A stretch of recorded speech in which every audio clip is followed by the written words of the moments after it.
Hello बच्चों, कैसे हैं आप। उम्मीद करती हूँ आप मज़े में होंगे। बच्चों, आज हम एक कहानी पढ़ेंगे जिसका नाम है परीक्षा। बच्चों, माता पिता के पश्चात गुरु का ही स्थान होता है। गुरु ही सर्वोपरि है। गुरु के बिना तो भगवान का मिलना भी असंभव है। गुरु हमारी अनेक प्रकार से परीक्षा लेते हैं जिससे कि हम योग्य व समर्थ बन सकें। तो चलिए आइए इस पाठ को पढ़कर हम जानते हैं। बहुत समय पहले की बात है। महाराष्ट्र में एक बहुत बड़े धर्मात्मा रहते थे। उनका नाम गुरु रामदास था। देश के अलग अलग राज्यों से विद्यार्थी आकर उनसे शिक्षा प्राप्त करते थे।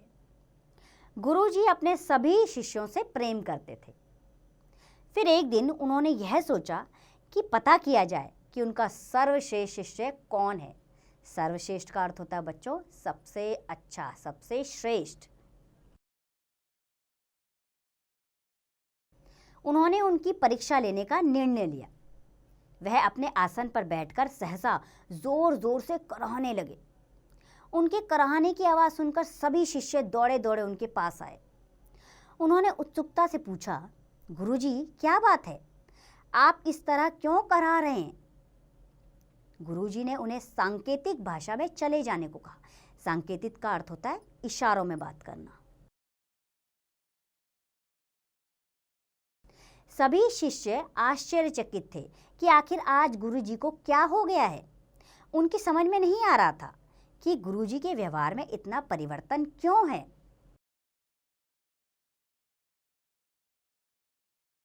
गुरुजी, कृपया करके आप अपने कष्ट के बारे में हमें बतलाइए।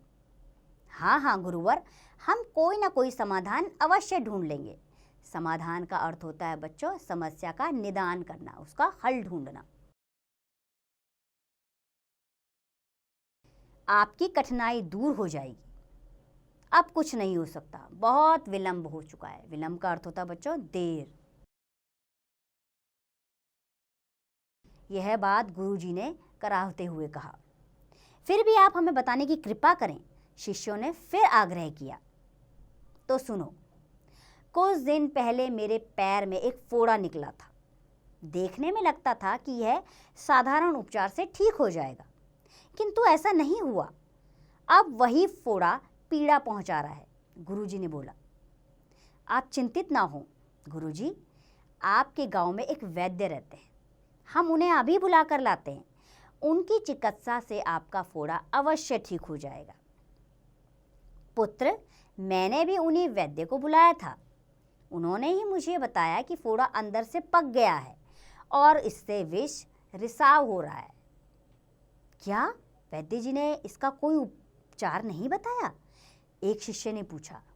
बताया तो है एक उपचार, परंतु गुरुजी ने हिचकिचाते हुए कहा, परंतु क्या है गुरुजी, हमें बताइए तो सही। दूसरा शिष्य बोला, पुत्र, वह उपचार ही ऐसा है जिसका वर्णन मैं नहीं कर सकता। गुरुजी बोले। शिष्यों से ना रहा गया, वे व्याकुल हो उठे। उन्होंने आग्रह किया, गुरुदेव, आपका जीवन हमें प्राणों से अधिक प्रिय है। हम आपके लिए कोई भी बलिदान देने के लिए तैयार हैं। आप बताइए तो सही। जब तुम लोग इतना हठ कर रहे हो तो सुनो। वैद्य जी कहते हैं कि यदि कोई व्यक्ति अपने मुख से इस फोड़े का विष चूस ले तो मेरे प्राण बच सकते हैं, किंतु फोड़ा चूसने वाला व्यक्ति तुरंत परलोक सिधार जाएगा। इसका अर्थ है कि उसकी तुरंत मृत्यु हो जाएगी। गुरुजी की बात सुनकर सब शिष्य स्तब्ध रह गए। स्तब्ध का मतलब आश्चर्यचकित रह गए। वे एक दूसरे का मुंह देखने लगे। कुछ शिष्य तो वहां से 9-2-11 हो गए हैं। इसका अर्थ है वहां से चले गए। गुरुजी बोले, मैंने तो पहले ही कहा था कि उपचार बहुत कठिन है। इसी कारण मैं आप लोगों को नहीं बता रहा था। कोई बात नहीं, दूसरे का प्राण लेने से अच्छा है कि मैं अपने प्राण त्याग दूं। उन्हीं शिष्यों में एक का नाम था कल्याण। उससे गुरुजी की पीड़ा सहन नहीं हुई।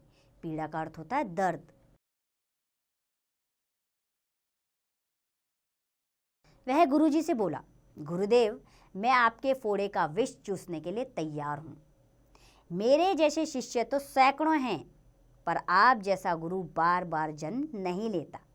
आपकी प्राण रक्षा के लिए यदि मेरे प्राण चले जाएं, तो यह मेरे लिए गौरव की बात होगी। गुरुजी ने कल्याण को बहुत समझाया, लेकिन वह नहीं माना। विवश होकर गुरुजी तैयार हो गए। उन्होंने फोड़े पर से थोड़ी पट्टी हटाई। कल्याण ने विष चूसना शुरू कर दिया। विष का स्वाद कैसा है पुत्र? गुरुजी ने पूछा। बहुत मीठा है गुरुदेव, कल्याण ने उत्तर दिया। वहां बाकी बचे शिष्य कल्याण को आश्चर्य से देख रहे थे। वे सोच रहे थे कि विष के प्रभाव से कुछ ही क्षणों में कल्याण की मृत्यु हो जाएगी।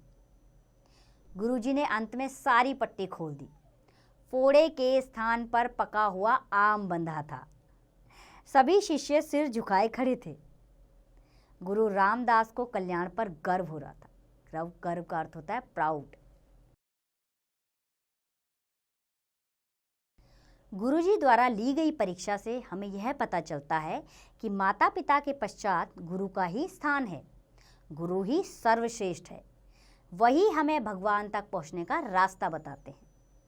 संत कबीर ने भी कहा है कि अगर भगवान और गुरु दोनों सामने खड़े हों तो सर्वप्रथम गुरु के चरणों को स्पर्श करना चाहिए। स्पर्श का अर्थ होता है छूना।